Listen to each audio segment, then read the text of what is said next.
Fatma Hanım, qayırda yaman sonra. Qar yağıb kəsir, indi də şahta düşür, qılınsın kasıradan mərmər.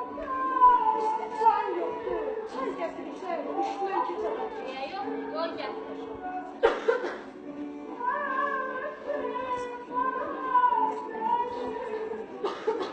Ay abi, Allaha şükür, dalmada var da qızım. Nədir? Bir aya vaxtda gəl. Peki sağ olun.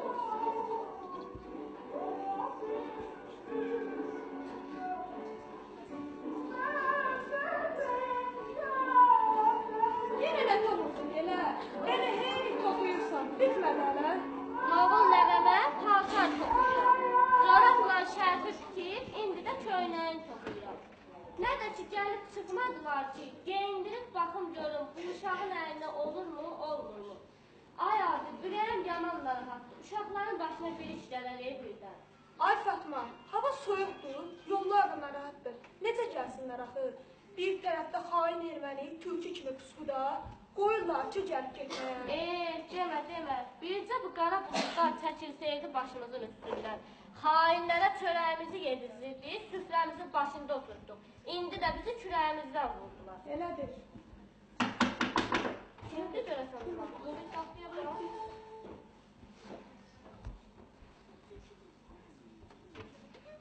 Ay, hoş geldiniz. Hoş gördük yatağa.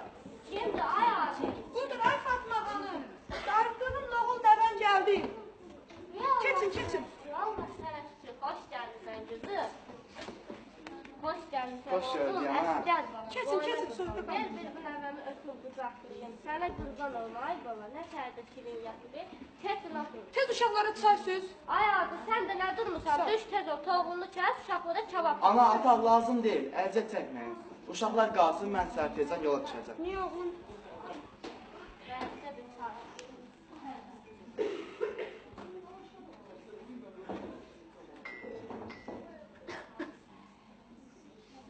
Çıxmırsınız. Sizi gözləməkdən gözümün kökü saraldı da. Bilmirsiniz ki, siz olmayanda mən narahat oluram. Ana, elə bilsən gəlmək olur, yollar yaman çətinləşir. Bir tərəfdə də xain ermənilər, hər tərəfdə pusqu qurub. Tuz sahla deyildən, müdafiəmiz yaman zəif. Amma bəs mərkəzdə xəbər etməmisiniz? Nə deyirlər? Silahsız necə müdafiə olunurlar? Ey ata, mənsə ki, mən yoxdur bizə. Heç yaxşı olmayacaq bu işlərin axı deyəsən.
Gülmeyeydim gel, bedenden ayrılır.